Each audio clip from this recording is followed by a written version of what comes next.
white man looking for you. You're hot right now. Split up.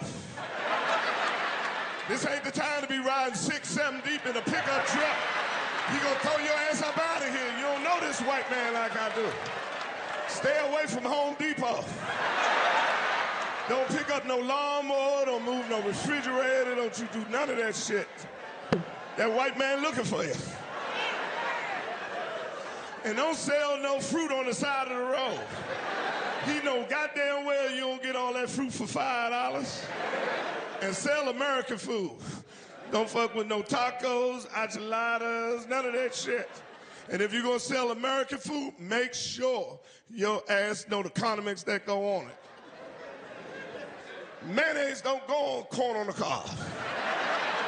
Butter, salt, and pepper. These ain't jokes. I'm just trying to keep their ass in here. When I got out the military, they said Atlanta is the mecca for black people. But when I got up here, they only had 3 hustles: illegal pharmaceuticals, stripping, and the music business. I wasn't in none of those. So I went on and opened my own comedy club and been in the joke-telling business ever since. Y'all better not laugh. This is a test run for our ass. We next. I ain't lying to you, we fucking next. You gonna go see your boy, what Tyrone at? Man, Trump done send that nigga to Nicaragua. He said all real niggas gotta go to Nicaragua. If you a real nigga, you going to Nicaragua. He ain't fuck with me, I'm African American. Trump a bad motherfucker, though. Jokes. Hey, listen, I thought Kamala was gonna win. I support black women. I was so confident, nigga. I fell asleep on the lecture. Woke up the next morning and looked at the map. I said, who shot America? Did she win any votes? Did you count my vote?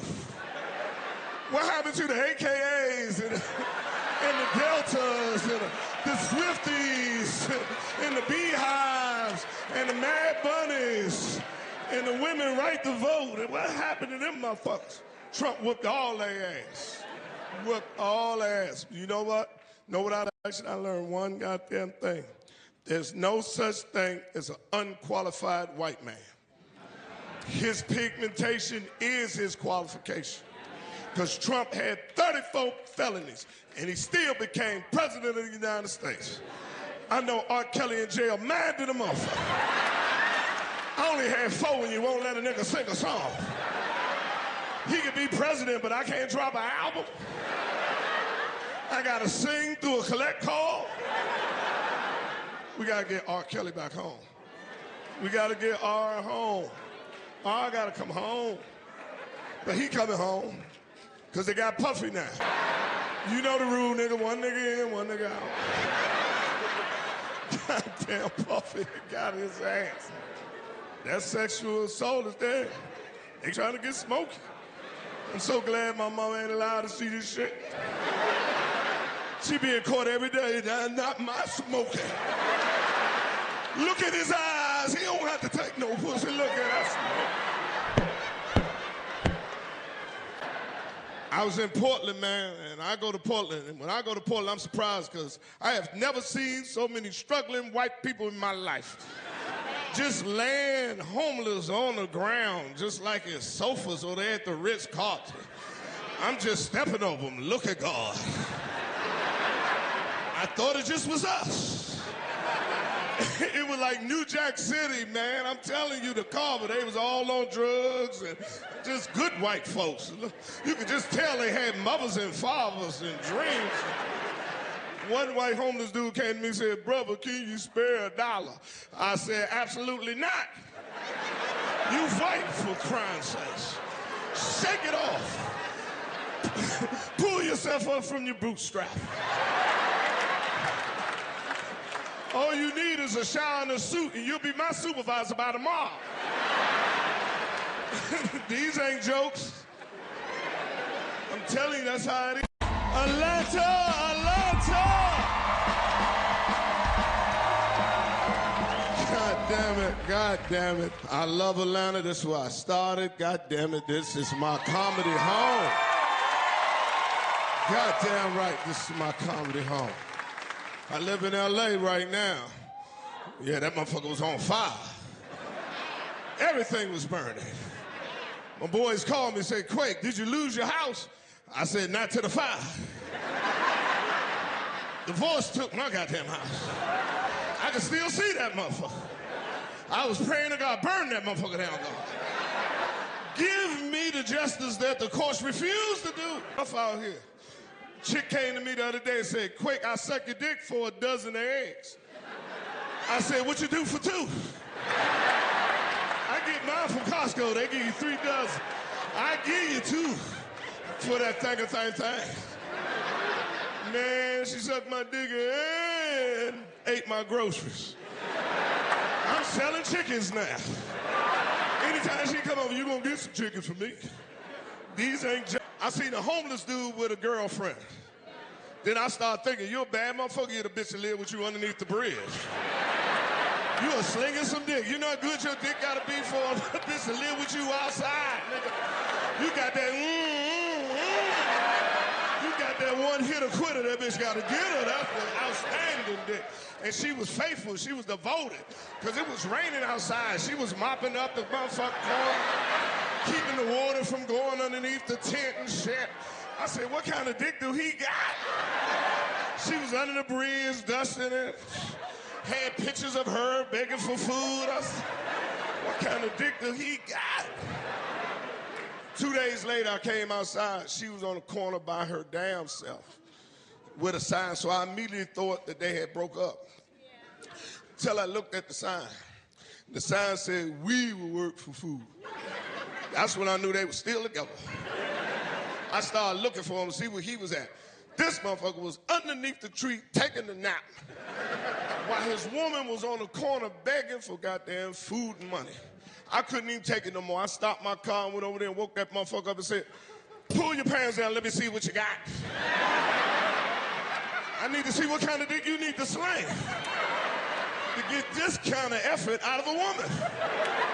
I bought my wife a house and a car, and I can't get this bitch to fix me a sandwich. So who the real hoe in these streets? You come home late at night, drunk as shit. Baby, can you fix me something to eat?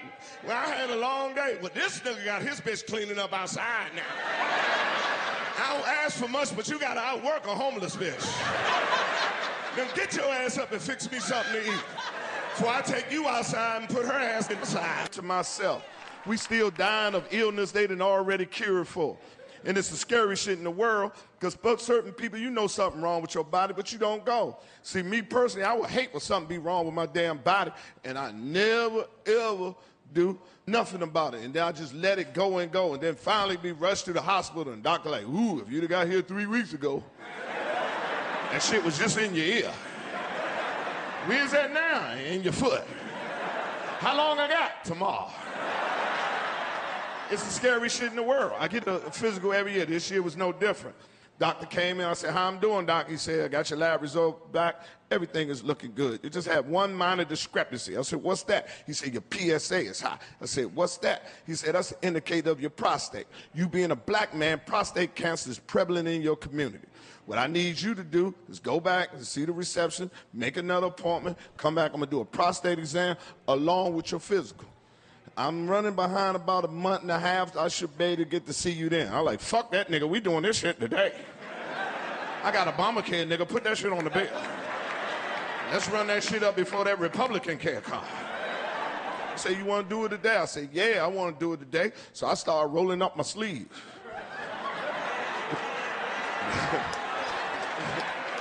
Yeah, he laughed just like that. He said, nah, we don't do no prostate exam like that. I said, how you do it? He said, we do that with a rectum exam. I said, well, I don't think I got that on my Obamacare. I said, I don't think Barack could do that shit to me. He said, just go in the other room. It's a gown behind the door. Take your clothes off, put the gown on, and come on back out. We can do the procedure. I'm going to tell y'all right now, my people from D.C., I have been rich my whole life. And I'm not talking about monetarily. I'm talking about rich of the blessing of my God. Been on this earth 58 years. I have never spent a night in a hospital. I have never had no surgery. I ain't never had no broken bones other than this wrist right here riding that raglass bike my daddy gave me. I don't know shit about no hospital. So when he told me go take my clothes off and put the gown on, I did it. And I put the motherfucker on. But it was too small, it wouldn't close.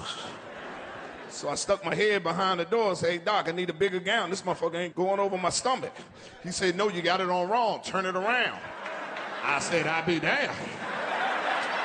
I know I'm wearing this gown right. Because if it's between my dick and my ass being out, my dick already understands. The ass is always covered. And every part of my body know that rule. If I only got one sock, fuck my foot. That motherfucker going down the crack of my ass. And if we doing a rectum exam, I know I'm wearing this gown right. Because you're going to have to lift this bitch and let me know this about to go down. I ain't just going to leave it open for you to come in there when you feel like it. I don't know what kind of... I don't know what kind of patience you be having with their head down, ass up. But I ain't that kind of patient. I need a head start, a warning. 10, 9, 8. Oh, shit. My ass is getting a little chilly. It must be time for him to do it. So I knew I had the gown on right. So I just walked out there holding my dick. I said, I'm ready. He said, I told you got the gown on wrong. Turn it around. I said, I'll be down. He said, fuck it, just bend down and look over there. I said, I don't like how you said that. You need to take that bass out your voice. You're a little too angry to be fucking with my ass right now. I think we need to reschedule this appointment. And if you're gonna keep arguing like this with me, I need to put my drawers on. I don't like to argue with no nigga I ain't got no drawers on. You got your drawers on. Why can't I put my drawers on? So I went on and bent back over. Come on, let's get this bullshit over with. This nigga gonna say, stay still. I said, shit. You better hit this motherfucker while it's moving. I told you I'm scared. My leg is shaking because I'm afraid. So I looked over my shoulder. This motherfucker put gel on 3 fingers. I jumped the fuck up. He's like, what's wrong? I said, let me see what finger you gonna use. Oh, you ain't using that finger with that fucked up knuckle. I wish you would try to put that big ass knuckle in my ass, that football knuckle you got. I ought to whoop your ass for trying to put that motherfucker on mine. Your pinky you got should be able to find what you're looking for. I ought to whoop your ass, Doc. I'm gonna ask you one more time. Are you sure this is the only way you can check my prostate? Because if I go home and I Google and I find this another test, I'm gonna come back here and whoop your motherfucking ass in front of all this equipment. So I went on and bent back over. Come on, let's get this bullshit over with. He lifted up my gown. I say, oh, shit. It's about to go down. And he lifted it up and he broke me off. I'm like, ooh, goddamn. He said, don't worry, it ain't gonna take long. I said, you ain't got long. Hurry up and find what you're looking for. He kept moving his finger in and out my ass. I said, fuck it, take your finger out my ass. If I got prostate cancer, leave it in there. I'm just gonna have to take it up with the Lord. But you ain't just gonna rotate your finger in and out of my ass like this no more, sir. Take your finger out of my ass immediately, sir. Stop right now. No means no, sir.